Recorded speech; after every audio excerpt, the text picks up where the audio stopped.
Bonjour et bienvenue dans Inspire Africa, je suis Barbara Londo, voici le sommaire de l'émission. Planter des arbres pour sauver le climat, c'est l'idée qu'a eu l'Ougandais Joseph Masembe. À travers son ONG, il souhaite encourager les enfants à agir pour l'environnement. Plus de 250 000 arbres ont été plantés grâce à son initiative.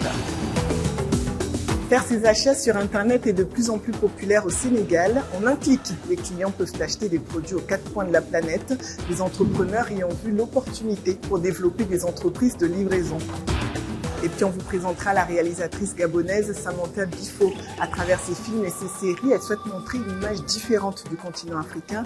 Un travail qui lui a valu d'être récompensée au FESPACO, le festival panafricain de cinéma et de la télévision. Il y a bientôt 10 ans, Joseph Masembe a créé son ONG pour sensibiliser les jeunes Ougandais aux questions climatiques et les encourager à agir pour l'environnement. L'idée, c'est que chaque enfant plante au moins un arbre fruitier. L'initiative a porté ses fruits puisque plus de 250 000 arbres ont été plantés à travers le pays. Marie se tient fièrement près de ce manguier qu'elle a planté il y a 6 ans. Elle est convaincue que les arbres protègent notre maison, la planète Terre. Aujourd'hui âgée de 18 ans, la jeune fille fait partie d'une armée de jeunes planteurs d'arbres qui font pression pour des politiques plus vertes en Ouganda. Elle espère que la COP27 permettra de faire avancer ses idées. Ces experts environnementaux ne sont pas des gens qui viennent d'une autre planète. Ils font partie de nos sociétés. Nos idées viennent d'eux et comme ils font aussi partie du peuple, les dirigeants devraient reprendre ces idées. Car personne ne sait mieux que le peuple lui-même ce dont il a besoin. Les centaines d'arbres qu'elle a plantés continuent d'évoluer, tout comme l'attention portée à l'impact du changement climatique qui s'est accéléré avec l'activité humaine. C'est pourquoi les défenseurs de l'environnement de tout le pays redoublent d'énergie pour faire pousser des forêts. L'ONG avec laquelle travaille Marie a été fondée par Joseph Masembe. Il veut sensibiliser les enfants aux questions climatiques, mais a bien conscience que certains n'ont pas la tête à ça. Je me suis rendu dans des communautés avec la mission de planter des arbres fruitiers avec des enfants. Et j'ai réalisé que les problèmes auxquels ils sont confrontés sont plus importants qu'un simple arbre. Ils n'ont pas accès à l'eau, ni à l'hygiène, pas d'énergie propre, ni d'équipements médicaux. Vous voyez, leurs problèmes sont autrement plus urgents. Même si vous allez chanter les louanges de la protection de l'environnement, eux, ils se demandent si leurs enfants pourront vivre jusqu'à leur 5e anniversaire. Au-delà des aspects financiers de la lutte pour le climat, ces militants misent également sur un changement de mentalité. Les pays africains ne contribuent qu'à hauteur de 4% aux émissions de carbone mondiales. Et pourtant, c'est nous qui endurons les conséquences du changement climatique. Nous subissons les sécheresses, des famines, des maladies chez les enfants. Tout cela à cause des effets du changement climatique. La réussite de la COP27 passe donc par la mise en œuvre des décisions et des promesses qui ont été faites. Il s'agit ainsi d'un appel des pays du Sud contraints de faire preuve de plus de résilience face au changement climatique. Grâce au e-commerce, que vous soyez à Brazzaville, Abidjan ou même Nairobi, vous pouvez en un clic acheter des produits qui ne sont pas disponibles dans votre pays. Au Sénégal, par exemple, les achats sur Internet sont en plein essor. Des entrepreneurs y ont vu l'opportunité pour développer des entreprises de livraison. Le temps presse pour Oumar Diallo. De son bureau à Dakar, ce chef d'entreprise finalise les détails d'une importante commande de matériel informatique acheté en France via Internet. Je suis sur le site. Oui, ça reste 4 600 000. Ok, bro. À l'autre bout du fil, un responsable de l'entreprise de livraison que nous retrouvons ici dans ses bureaux. Alun Beng est l'un des patrons d'Outalma, start-up spécialisée dans la logistique internationale. On a vu les difficultés qu'on avait un peu de se faire livrer correctement avec un suivi en temps réel des colis. Et l'idée de Outalma, c'était de venir rendre plus fluide, plus connecté, plus digital cet envoi-là. C'est-à-dire permettre justement à quelqu'un qui est en Afrique de pouvoir depuis son smartphone, entrer sur un site, faire son achat et suivre son achat jusqu'à chez lui. Outalma est né dans ce contexte-là, avec aussi la politique de démocratiser un peu, comme on dit, à le dire, le e-commerce au Sénégal. Donc donner accès aux consommateurs sénégalais au marché du e-commerce mondial. Un pari gagnant.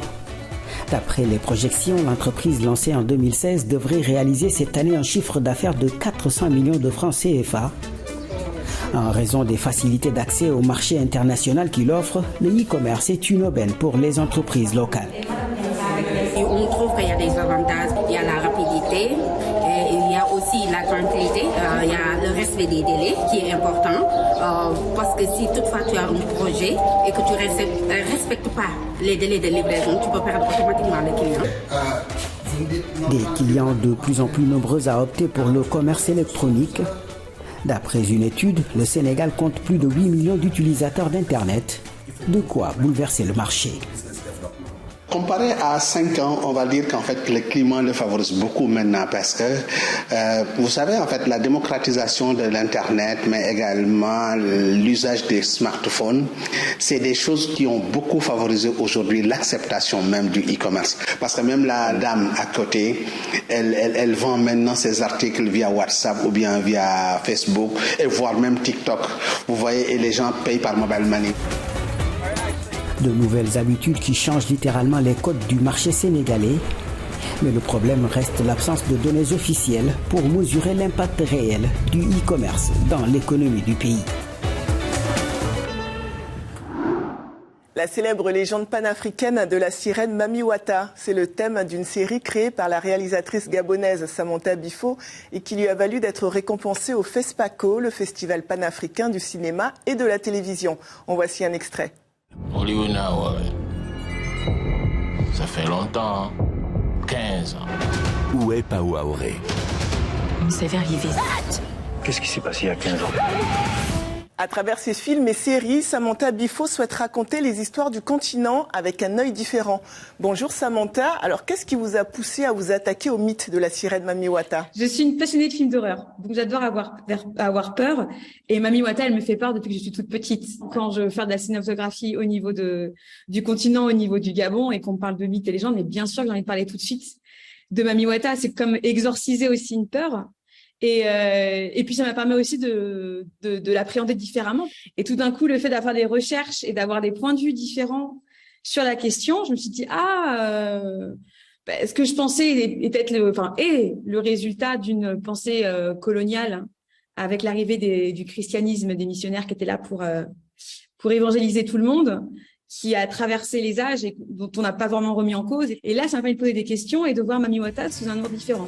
Je dis pas que j'ai plus peur d'elle, mais je suis moins terrorisée. Voilà. Et je comprends que ça a été diabolisé, que c'est une déité, qu'elle était vénérée par nos ancêtres. Pourquoi est-ce que c'est important pour vous, réalisatrice africaine, de raconter l'Afrique? Je suis passionnée des histoires du monde entier. Et donc, bien évidemment, il y a un constat qui est là, c'est que les histoires du continent africain, elles ont quasiment pas été racontées ou mal racontées parce que jusqu'à maintenant, ça a été souvent par le prisme extérieur. On n'a pas eu encore assez de créatifs africains qui racontent leur histoire de la même manière qu'on a envie de les raconter nous. Des histoires incroyables et les connaissances, je sais qu'il y a que 1/10 des histoires du continent qui sont racontées et c'est vraiment dommage parce que je pense qu'on peut autant bluffer le monde que de la cinématographie sud-américaine, asiatique et américaine ou française. Vos personnages principaux sont souvent des femmes. C'est important de leur donner un rôle central dans vos fictions?